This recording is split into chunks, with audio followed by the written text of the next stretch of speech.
Welcome to the 4sight Health Roundup podcast, 4sight Health's podcast series for healthcare revolutionaries. Outcomes matter, customers count, and value rules. Hello again, everyone. This is Dave Burda, news editor at 4sight Health. It is Thursday, June 15th. Father's Day is just 3 days away, so here's some unsolicited fatherly advice. Don't steal top-secret government documents, show them to people, and then refuse to give the documents back when you're caught. You could be indicted just like one of our former presidents. I think all my kids knew that by the time they were 6, stealing is wrong. One thing they didn't know when they were 6 was the value of primary care. Value and primary care are two of our favorite topics here on the Roundup, and that's what we're going to talk about today, CMS's new Making Care Primary value-based care model. To tell us whether the Making Care Primary, or MCP model, has legs are Dave Johnson, founder and CEO of 4sight Health, and Julie Murchison, partner at Transformation Capital. Hi, Dave. Hi, Julie. How are you guys doing this morning? Dave? I'm in Nashville for the first of its kind conference between private equity investors and health systems that's being sponsored and hosted by Cain Brothers. It's going to take a village for these health systems to platform customer experience in meaningful ways. PE is here to help, ostensibly, so let's see how it goes. Yeah, good luck. Hope you come away with lots of good advice. That's great. Thank you. Julie, how are you? I am in Florida, actually, at my daughter's volleyball national tournament, where our friends from Advent Health are all over the place at the medical booth. Exciting to see. And I got a spin through Medicare, carting my mom around to some doctor's appointments earlier this week. So, it's been a big healthcare week. Wow. Nationals, huh? That's great. So Yeah. Good luck. Thank you. Now, before we talk about the new primary care model, let's talk about right and wrong. There's a broad subject for you. Dave, any funny lessons in stealing from your youth that stick with you today? Well, I'm going to flip the script a bit and discuss the first time I remember somebody stealing from me. Believe it or not, it's actually more embarrassing. Yeah. When I was 7, I had a massive haul at Halloween. And me being me, decided I shouldn't eat all the candy at once. So I hid it underneath my bed and, ate it a few pieces a week and, was kind of working down my stash. And then someday in February, I come from a big family. So my 2 brothers and sister all came out with lollipops in their mouths. And I said, oh, could I have one? Oh, yeah. And they went and they got it. And I realized later on that they had found my stash and raided it. There was no candy left. And I guess the lesson I learned, Dave, is that sharing is caring. That is so funny. I'll tell you sometime a good story about a similar experience I had in college that we won't record. But thank you. Julie, when did you learn that stealing is wrong and funny stories only? Yeah, well, I don't really have any funny stealing stories or many stealing stories, maybe any. But my story is about when I was in first grade and I learned that you shouldn't steal one from one's natural habitat. When, I grew up in Florida, so lizards are abundant. And I thought that I'd enjoy one as a pet. So I kept one in a shoebox and I fed it some grass, which it apparently didn't like. And my mother finally convinced me to let the lizard go after like 3 days. And the lizard bit me. I was so mad. So, you shouldn't steal one from one's habitat. Oh, that is really funny. I love that. Now, the first thing I remember stealing was golf tees. I was a caddy, maybe 12 or 13 at the time. And me and my buddy stole a few golf tees out of a golfer's bag during a round of golf. And we thought we were so cool, very sneaky. And of course, we couldn't wait to tell our friends. And then we realized that they gave away golf tees at the country club by the hundreds, if not by the thousands, everywhere you look. So not so special. Not so special, right? I think Fort Knox is safe for now anyways. All right, let's talk about this new primary care model unveiled by CMS. Like I said earlier, it's called Making Care Primary, or MCP. It's a 10.5-year demo that kicks off next year on July 1st in 8 states.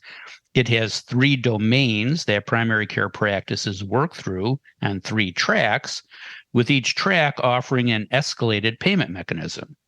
The 3 domains or goals are care management with a focus on chronic disease like diabetes and high blood pressure, care integration with a focus on behavioral health screening and care coordination, and community connection with a focus on connecting patients with community support and service organizations. The 3 payment tracks are track 1, fee-for-service with additional financial support to build the infrastructure for value-based care.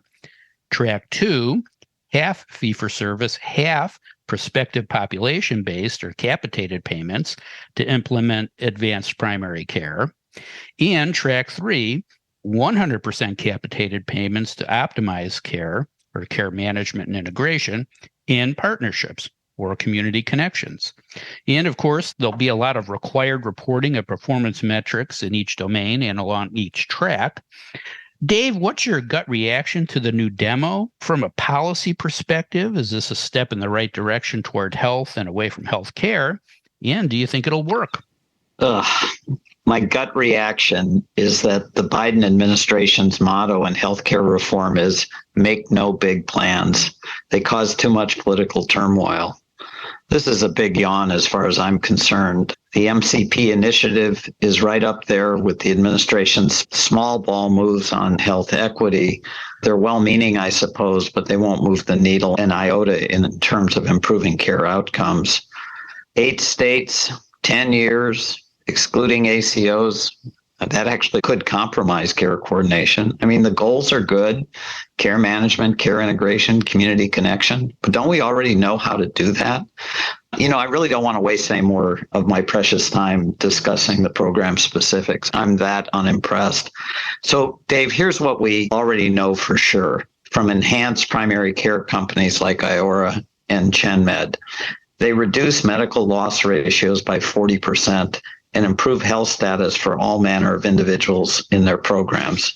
Their members love the services. The challenge has been that we don't pay enough to these enhanced PCPs to enable them to provide the level of care necessary to achieve the savings levels and the improvements in health status. Here's my counter proposal for the Biden administration. Just run it in one state. I will call it UP4C. That stands for Universal Primary, Prenatal, Postnatal, and Palliative Care. Get rid of the diagnostic and treatment codes, pay a fair salary to everyone who participates in delivering that type of care, make the services absolutely free for all comers in clinic settings, require participants to complete advanced care directives, monitor outcomes rigorously, and guess what? The results will be astonishing. We'll save money, we'll have healthier kids, we'll have better nutrition for the community, we'll have better end-of-life decision makings, we'll have lower maternal mortality and morbidity. Overall, communities will be healthier. We don't need a 10-year program to figure this out. We already know it. So here's my new slogan for the Biden administration. If Cuba can do it, why not the U.S.? UP4C, baby. Let's go do it. Dave's demo in one state. I love it. Yeah, not as complicated as it has to be. Thanks, Dave. Julie, any questions for Dave? Well, let me see how I can ask this in a way that's productive. Okay. So it's June 2033. We're all a decade older, and we're almost through this demo. So do you think we're still talking about moving to value-based care, or do you think this demo has actually pushed us over the edge? And obviously private health plans and others as well, that we're there. In other words, could this be the tipping point? Well, I don't think MCP is the tipping point in any way whatsoever, Julie, but I do believe in market-driven reform and these new models that are emerging to completely reconfigure demand management outside in rather than inside out. It's not hard for me to envision a CVS in 2033 that has 30 to 40 million members surrounded by really great enhanced primary care with easily available clinics, great technology, hospital at home when you need it, really astute guidance from tech and human beings when you need it. So what's the world look like then? because of advances in diagnostics, preventive care is now 25% of total healthcare expenditure, up from 3% today. There's universal coverage. It's done in a pluralistic way. Everybody's a member somewhere. Much better buying, earlier diagnosis and proactive intervention, as I was talking about, with better prevention. Healthcare spending is only 15% of GDP, not 20 like the government just said was going to happen. Fee-for-service and ASO contracts are a thing of the past. AI bots make life easier and better and much more personalized for us all. UP4C is celebrated throughout the land. And MCP is this wildly popular app that stands for my car payment. So that's what I think is going to happen. That is excellent. Thanks, Dave.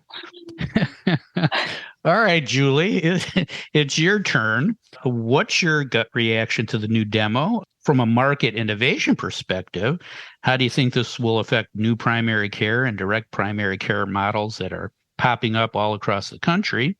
And do you think it'll work? Well, I'm certainly not going to be as entertaining as Dave, but I tried to really look at this in, why are they doing this? And I'm kind of of two minds. On one hand, I view this as a total hedge against the new primary care models that are skimming commercialized off the top and will be part of the U4PMC or whatever Dave's acronym is. And this is a bit of a desperate move in many ways to save the rest of everybody else, keep the independents independent, like so many of the regional blues are trying to do.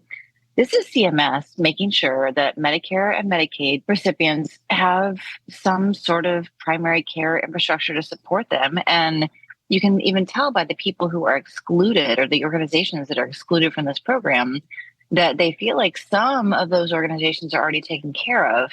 And it's the rest of everybody else who they need to make sure comes into, the next century. So there's the hedge feeling. On the other hand, I want to view it quite positively as the much needed push to value-based care, leveraging all the learnings that Dave talked about in the private models that are, dabbling pretty deeply across so many populations. GenMed, Landmark, Oak Street, APRI. There's been a lot to learn on how to manage care, and CMS, I would love to think, is infusing these learnings into kind of the mom and pop FQHC tribal healthcare practices. And I don't know that I stand cleanly on one side or the other, but I want to be Pollyanna here. And here's why. Efforts like this can be great to actually scale innovation for innovators that are delivering these sorts of capabilities in larger organizations today, in health systems today. So all of these tracks and domains are going to need much better analytical tools to stratify populations, predictive analytics that will leverage AI to more proactively identify potential issues, certainly more robust patient communication tools and, citizen communication tools to pull people in.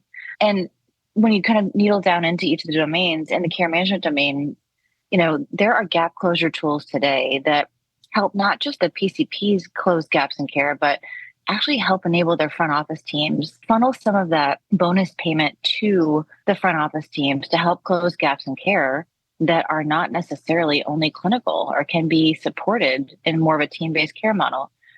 They're going to need far more versatile diagnostic approaches, similar to Dave's model, and broader sites of care. So there's a lot of business model change going on in that domain. In the care integration domain, behavioral health screening and delivery capabilities, and a lot of, Dave, to your point, AI-supported and telehealth tools that actually leverage specialty knowledge, whether that's specialty knowledge sitting in data somewhere, or that's a specialist that they can telehealth to. And in this community connection domain, there are companies out there today that are streamlining social services, and not just the connection to, but the interaction with social services. And if you could do that on a scale level, it'd be incredible. So, as these practices, first of all, I actually sort of do love the name, I will say. I give it some branding props, making care primary. As these practices move into tracks 2 and 3, they're going to need a real reshaping of how they manage practices. So there's a lot to be had here in terms of how innovation could really scale throughout, not just the last mile, but like the last block of healthcare out there. So I want to be Pollyanna. I really do. Yeah, that's so gets small practices, gets them going with the program and creates a market for innovators, finding the silver linings. Thanks, Julie. Dave, any questions for Julie? Well, Pollyanna, I'm about to commit sacrilege, so I hope you'll forgive me. Wait, you're talking to somebody who stole a lizard and put it in a shoebox, so I think we're going to be okay. Julie had good intentions, just like CMS has good intentions here, but the lizard's going to bite them too. Wait and see. So I know that independent primary care physicians are under severe economic pressure. Here's the sacrilege. Should we care with better tools, AI, and other caregivers like nurse practitioners and physician assistants practicing at the top of their license? Do we really need PCPs to deliver consistent, high-quality primary care services to everyone in the country? Don't we really need this much broader-based platform to get the job done? Well, I think we have to really discipline ourselves to look at the populations that CMS is talking about. And, this last block I just referred to, I really view that as what's all about. So I guess maybe I fall more on the head side of my argument than not. But, care is going to be delivered how care is going to be delivered, right? And someone's going to have to pull the last block into, we're not going to be able to privatize it all, or it's all going to be single payer. So, maybe that's where some of this is headed. Yeah, it's interesting, Julie, because when I think privatize, I think more about the payment than I do about the delivery side. I think the delivery mechanisms can be private. I mean, Oak Street is obviously a very profitable, well, they aren't profitable, but a very... Yeah. Watch what you say there. A very valuable company that focuses on dual eligibles, so old poor people, Medicare and Medicaid, but the funding is public. So I draw a distinction between the funding side and the delivery side, and I really don't think there's any reason that innovative companies couldn't go into low-income urban and rural communities and deliver the kind of primary care that you're talking about with government payment. Oh, I don't disagree with you. But, Mark Smith, who was the CEO of California Healthcare Foundation for years, founding CEO, one of his initial thoughts on the community health center environment in California was that it needed some consolidation. It needed efficiencies to run well and not cost the state of California a gajillion dollars. To this day, there has been very little, if any, consolidation. The fierce independence and codependent relationship that the federal government and state governments have with FQHCs, tribal health clinics and center. I mean, just think about the politics of what you're talking about. Like, I love your utopia, but I don't see how it happened. Thanks, Julie. Yeah, a lot of landmines there. Well, I do think the program's goals are laudable, but 10 and a half years is a long time to wait. I'll be 75 by the time it's over, and I'm sure I'll need a lot of help before then. So, Dave, I don't think you will, especially if you're eating candy at a slow pace, but I'll need some help. So, well, thank you, Dave, and thank you, Julie. I'm sure we'll be revisiting this topic well before 2034. Now let's briefly talk about other big healthcare news this week. It wasn't all bad, was it? Julie, what else happened that we should know about? Well, Dave, you must have pretty incredible brain receptors for nutrients, because with your 2 pieces of candy a week or a month or whatever it was.